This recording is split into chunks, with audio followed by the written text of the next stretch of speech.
बिस्मिल्लाहिर्रहमानिर्रहीम। अस्सलाम वालेकुम व्यूअर्स, उर्दू स्टोरी प्लस में खुश आमदीद। आज मैं आपके लिए एक और सच्ची कहानी लेकर हाजिर हुई हूँ। उम्मीद है कि कहानी आपको ज़रूर पसंद आएगी।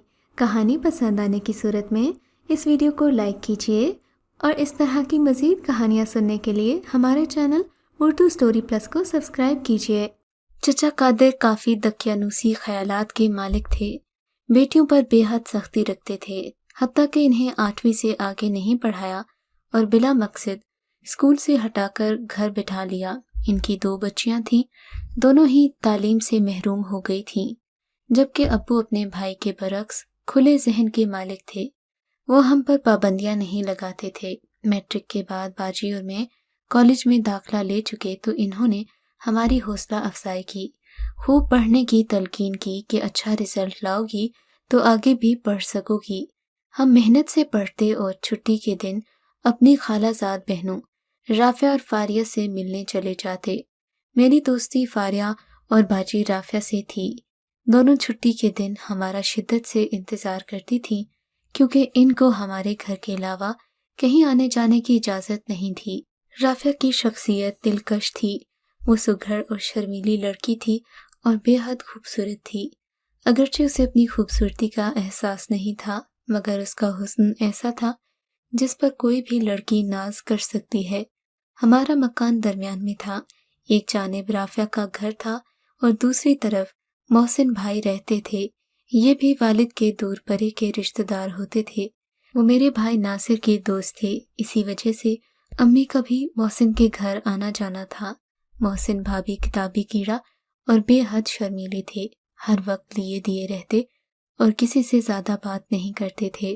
ख़ास तौर पर लड़कियों से कतराते थे। इस वजह से हम सोच भी नहीं सकते थे कि उनका चक्कर राफिया से चल रहा है। आखिर ये राज हमारी बाजी ने दरियाफ्त कर लिया जब मोहसिन भाई हमारी बैठक की खिड़की से राफिया को पर्चा दे रहे थे। बताती चलूं कि मोहसिन नासिर भाई से मिलने हमारी बैठक में आते थे। राफिया ने पर्चा रिसाले में रखा, अंदर आकर हमसे बातों में मसरूफ हो गई, मगर बाजी ने पर्चा लेते देख लिया था। इसने रिसाला झपटकर खत को निकाल लिया। पहले तो राफिया परेशान हो गई, फिर दूसरे कमरे में जाकर दोनों ने आपस में खुसर फुसर की तो राफिया के चेहरे पर मैंने इत्मीनान देखा। समझ गई कि बाजी से दोस्ती के नाते जो एतमाद का रिश्ता था वो बहाल है, क्योंकि इस कजिन को भी एक हमराज मिल गई थी। लड़कियों की ये भूल होती है जब वो समझती हैं कि उनका राज सारी दुनिया से पोशीदा है। हालांकि मोहब्बत ऐसा राज है जो देखते ही देखते आम हो जाता है। यही कुछ राफिया के साथ भी हुआ। न जाने कैसे सारे मोहल्ले को पता चल गया कि मोहसिन और राफिया एक दूसरे से छुप छुप कर मिलते हैं और उनका इश्क का चक्कर चल रहा है। ये बात राफिया के अब्बू के लिए मर जाने का मकाम था, जबकि माँ ने सर पीट लिया। चचा जान का गुस्सा काबिले दीद था। वो तो पहले ही लड़कियों की आज़ादी के खिलाफ थे। बेटी को जान से मारने की धमकियां देने लगे कि इश्क करके उनके नाम पर धब्बा लगा रही थी। हमारी चची समझदार खातून थी। कुछ इनकी सोचों में ममता की हलावत भी शामिल थी। इन्होंने शौहर को समझाया, रिश्ता किसी न किसी से एक दिन तो करना होता है। फिर मोहसिन में क्या बुराई है? इसका पढ़ा लिखा खुशहाल घराना है और लड़का भी खूबसूरत है। फिर ये शरीफ लोग हैं। दूर की रिश्तेदारी सही, बरसों के देखे भाले हुए हैं। और क्या चाहिए? खुदा और रसूल की मर्जी भी इसी में है कि लड़की की रज़ा और पसंद को इस रिश्ते में शामिल होना चाहिए। चची ने शौहर को बहुत समझाया कि गुस्सा करने की बजाय ठंडे दिल से सोचो। राफिया की शादी मोहसिन से हो जाए तो इसमें कुछ मुज़ाहिका नहीं, लोगों की बातें भी बंद हो जाएंगी। चची ने माकूल बातें की थी, मगर चचा के मिजाज में लचक नहीं थी। ताहम बीवी के दिन रात कहने सुनने से दबक तो गए, मगर मोहसिन के लिए जिस नफरत ने जन्म लिया वो दिल से न गई। वो मोहसिन को अपनी इज्जत का दुश्मन समझते थे, जिसने उनकी 7 पर्दों में छुपी बेटी से इश्क की पींगें बढ़ा ली थीं।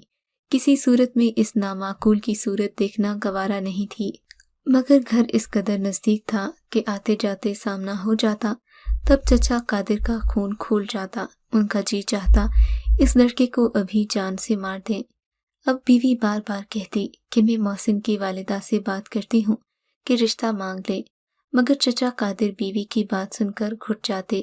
کسی صورت ان کی غیرت یہ گوارا نہیں کرتی تھی کہ جس لڑکے کے بارے میں ان کی بیٹی سے نسبت جوڑ کر محلے والے چیمگوئیاں کرتے ہیں وہ لڑکی اس ناہجار کے حوالے کر دیں۔ جب رافعہ اور محسن کے عشق کے چرچے گلی میں ہوئے تو وہ کسی کو منہ دکھانے کے قابل نہ رہے۔ ان کی دانست میں محسن ان کا مجرم تھا، ان کا بس چلتا تو وہ اس کے ٹکڑے کر ڈالتے، کجا کے بیٹی حوالے کرتے جیسے کسی کی کمزوری ہوتی ہے۔ چچا قادر کی کمزوری ان کی بیوی تھی، وہ ان کے سامنے دم نہیں مارتے تھے۔ تبھی انہوں نے چچی سے کہا، تم جو رات دن مجھے واز کرتی ہو، سن لو، آج کل کے لڑکے صرف لڑکیوں سے عشق کے چکر چلاتے ہیں، بھلا شادی کون کرتا ہے؟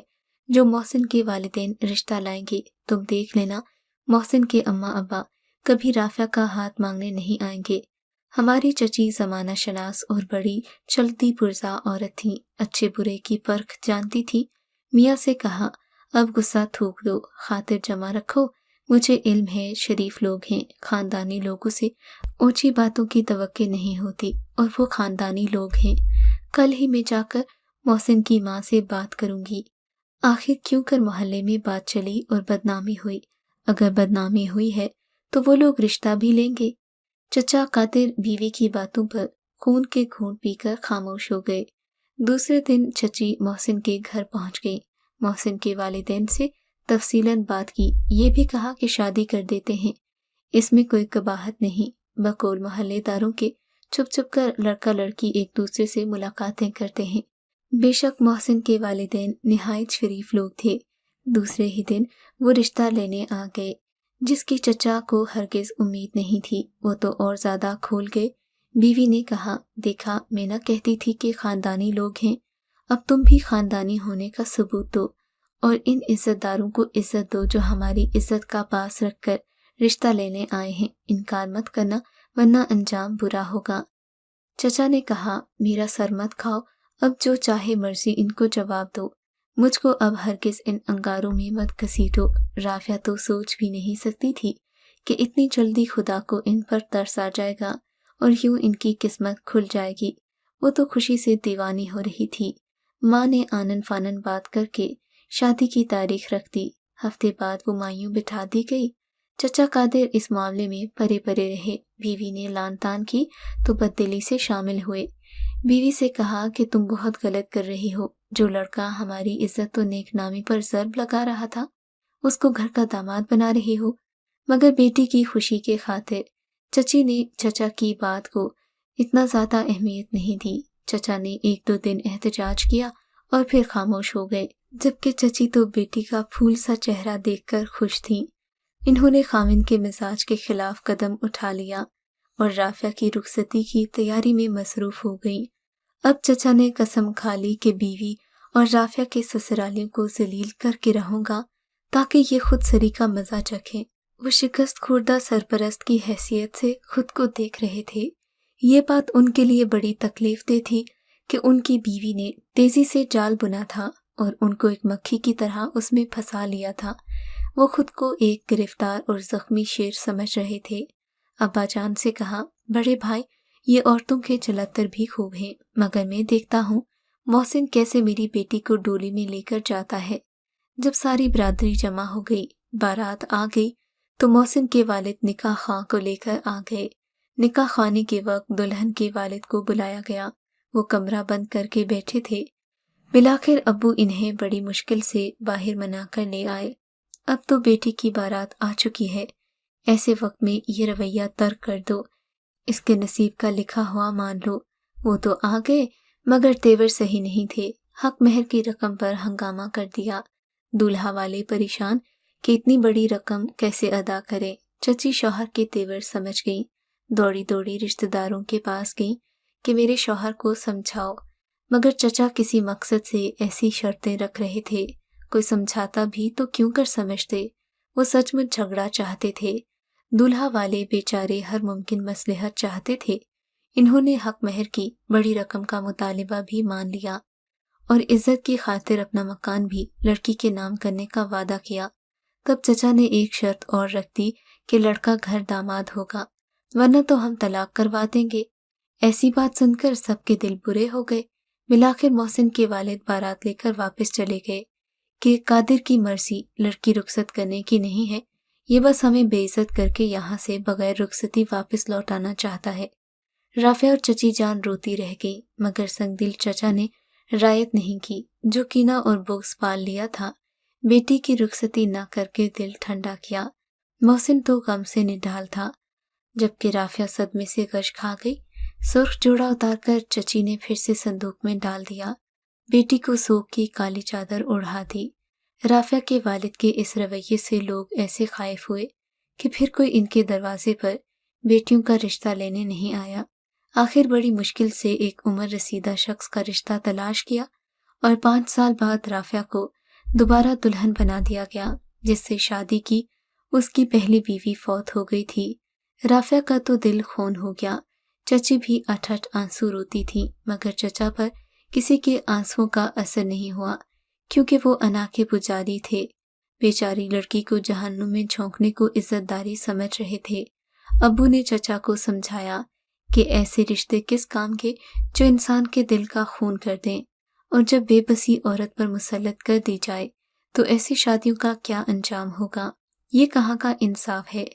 मोहसिन ने भी 4 साल बाद शादी रचा ली। आखिर घर वालों ने दबाव डाला तो अम्मा की खुशी के लिए सर पर सहरा बांध दिया, मगर वो खुश नहीं था। अपनी शादी के दिन दुल्हन के साथ स्टेज पर ऐसे बैठा था जैसे किसी मैयत पर बैठा हो। उसकी उदासी देखकर हमारी आंखों में भी आंसू आ गए। राफिया ने बाप की जिद के आगे सर झुका लिया, मगर सच कहती हूँ, जीते जी मर गई। आज भी उसे देखकर दुख होता है। हड्डियों का पिंजरा, बेरौनक चेहरा और मुस्कुराने को तरसती आंखें, जैसे कोई मरीज बस जिंदगी के दिन पूरे कर रहा हो। न जाने हमारे चचा को राफिया और मोहसिन को जुदा करके क्या मिला। अगर वो बेटी की शादी पूरी होने देते तो आज राफिया कितनी खुश होती और दूसरी बेटी बिन ब्याही न रह जाती। अब्बा जान ने बिला आखिर मेरे भाई के लिए फारिया का रिश्ता मांग लिया। उनकी दूसरी बेटी हमारे यहाँ बहुत खुश है, मगर राफिया का बहुत दुख है। उसे चचा जान ने वाकई मोहब्बत करने की कड़ी सजा दी थी। 2 साल पहले उसके शौहर का इंतकाल हो गया। राफिया शादी की कैद से आज़ाद हो गई, मगर अब वो एक बेहिस मूर्ति की मानद हो गई है, जिसकी खुशी का एहसास होता है और ना गम का। चचा तो पहले की तरह बेहिस थे और अब भी हैं। इनको औलाद के दिलों की बर्बादी से कोई मतलब नहीं। वो तो बस अपनी अना के पुजारी हैं। खुदा ऐसे ना समझ लोगों को समझते कि जो औलाद से मुकाबलेबाजी करते हैं और अपनी अना को इतने बड़े सांप की मानद पाल लेते हैं, जो उनकी बेटियों की खुशियां भी निगल जाता है। अगर आपको ये कहानी अच्छी लगी है तो हमारी वीडियो को लाइक कीजिए और इस तरह की मज़ीद कहानियाँ सुनने के लिए हमारे चैनल को ज़रूर सब्सक्राइब करें।